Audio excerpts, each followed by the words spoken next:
क्यों भारत को सोने की चिड़िया कहा जाता था और कैसे वो सोने की चिड़िया आज बेरोजगारी, आंदोलनों और गरीबी के बीच जकड़ गई है। हम बात करेंगे कि समाजवादी नीति कैसे एक देश की अर्थव्यवस्था का पतन कर सकती है। हम बात करेंगे विकासशील देशों पर किए गए अध्ययन के मुताबिक महान अर्थशास्त्री, नोबेल प्राप्त विजेता अमर्त्य सेन की उस थ्योरी के बारे में जिस थ्योरी में उन्होंने गुम हुई महिलाओं यानी कि मिसिंग वुमेन की परिकल्पना की थी। दोस्तों, ये उस दौर की बात है जब भारत में हर एक घर में लघु उद्योग हुआ करते थे। विदेशी भारत की वस्तुओं को खरीदते थे और उसके बदले में स्वर्ण मुद्राएं देते थे। दक्षिण भारत के एक मंदिर, पद्मनाभ स्वामी मंदिर में 6 तहखाने मिले थे और उन 6 तहखानों में से 5 तहखानों में इतना सोना मिला था जो आज के 2 लाख करोड़ रुपए के बराबर था।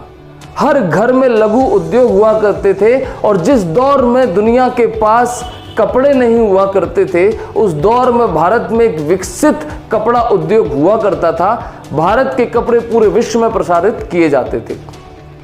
महान यूनिवर्सिटीज भारत देश में थी। भारत देश में नालंदा यूनिवर्सिटी, तक्षशिला यूनिवर्सिटी, जिसमें विदेशी स्कॉलर अध्ययन करने आते थे। कोपरनिकस के सूर्य और पृथ्वी के रिलेशंस के कई साल पहले वेदों में और आर्यभट्ट ने सूर्य और पृथ्वी की जानकारी दुनिया को दे दी थी। लेकिन मध्यकाल आते आते जिस दौर की शुरुआत में राजा विक्रमादित्य ने भारत को सोने की चिड़िया कहा था, उस दौर के अंत के बाद जैसे ही मध्य भारत की हम बात करते हैं, मध्य इतिहास की बात करते हैं, वैसे ही विदेशी आक्रमणकारियों के ढेरों उदाहरण आपको मिल जाते हैं जब इस सोने की चिड़िया को लूटा गया। और ये पूरा मध्यकालीन इतिहास भारत की दुर्दशा का गवाह है।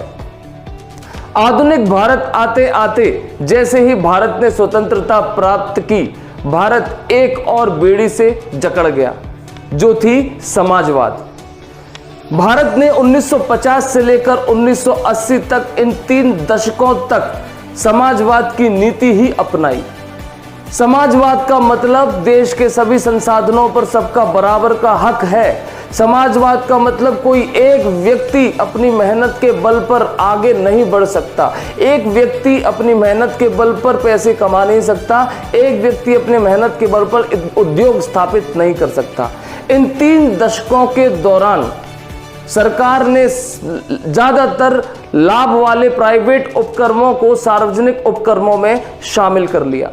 समाजवादी नीति के तहत भारत सरकार इन 3 दशकों में नेट नेशनल प्रोडक्ट की बहुत कम विकास दर तक पहुंचा।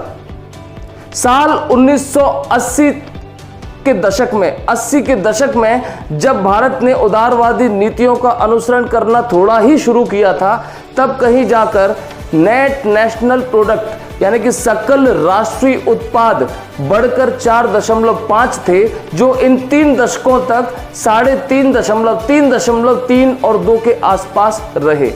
इन 3 दशकों के दौरान प्रति व्यक्ति सकल राष्ट्रीय उत्पाद 1.49 रहा, जो 80 के दशक में बढ़कर 2 के पार पहुंच गया। उदारवादी नीतियों को बल उस वक्त मिला जब समाजवादी नीतियों का अनुसरण करने वाला सोवियत संघ 1991 में सोवियत संघ का पतन हो गया। और सोवियत संघ जिसकी नीति को भारत 1930 से उस वक्त से फॉलो करता था, जिस वक्त पश्चिमी देशों में मंदी का दौर था और सोवियत संघ में सोशलिज्म चल रहा था, और उसी सोशलिज्म से प्रभावित होकर भारत ने स्वतंत्रता के बाद समाजवादी सोच अपनाई, जिस सोच के तहत पूंजीपति व्यवस्था का उन्होंने विरोध किया।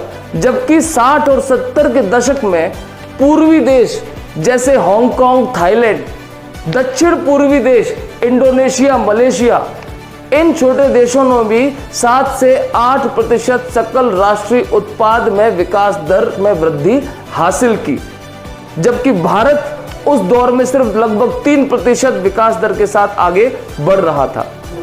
1951 में जैसे ही सोवियत संघ का पतन हुआ, वैसे ही इन उदारवादी नीतियों को भारत में पूरे तरीके से लागू कर दिया गया और इन उदारवादी नीतियों के संचित परिणाम के स्वरूप ही साल 2003 से लेकर साल 2008 तक भारत ने सकल राष्ट्रीय उत्पाद में 9% की विकास दर वृद्धि हासिल की, जबकि प्रति व्यक्ति उत्पाद में उन्होंने 7% की विकास दर हासिल की।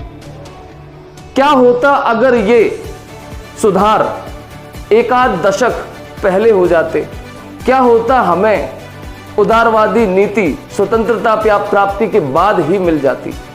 ये सिर्फ अनुमान है, और अगर वो हो जाता तो हम सामाजिक आकलन लगा सकते थे। हम पता कर सकते थे कितने ऐसे बच्चे थे, शिशु मृत्यु दर में कितनी कमी हुई और उसके कारण कितने नए बच्चों को जीवन मिला, कितने लोगों को साक्षर और ज्यादा बनाया गया, या कितने लोगों को गरीबी रेखा से ऊपर कर दिया गया। इन आकलनों के आधार पर ही किसी भी देश के नागरिक का वर्तमान तय होता है, लेकिन इन अनुमानों से अब कुछ होने वाला नहीं है।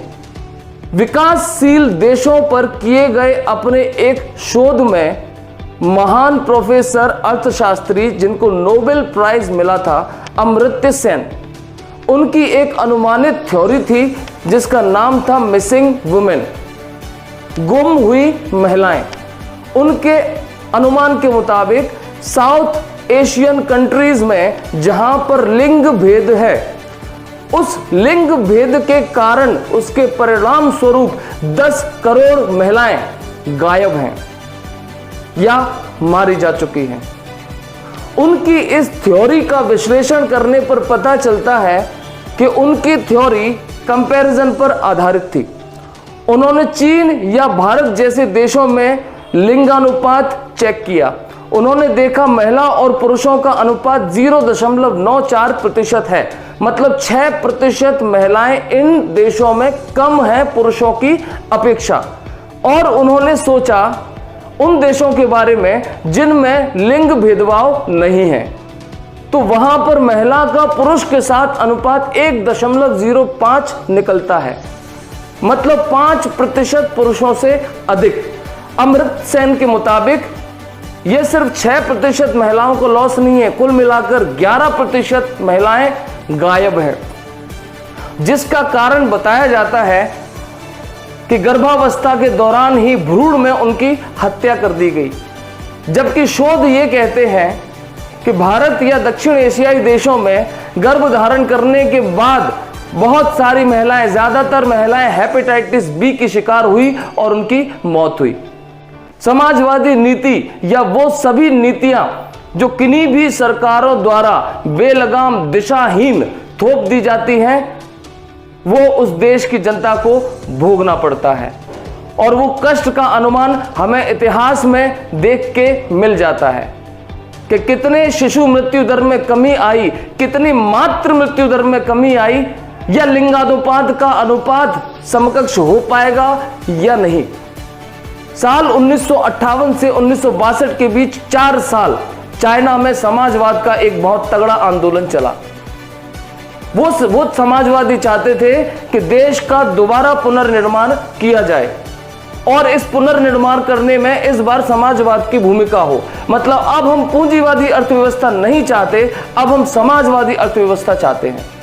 तो वो उन 4 सालों में ये भीषण आंदोलन चाइना में उग्र रूप से फैल गया, साल 1958 से साल 1962 के बीच। और माओ जो इसके अध्यक्ष थे, इस आंदोलन के जो प्रमुख थे, उसकी इसी गलत नीति के कारण इन 4 सालों के दौरान 3 करोड़ आंदोलनकारियों को अपनी जान से हाथ धोना पड़ा।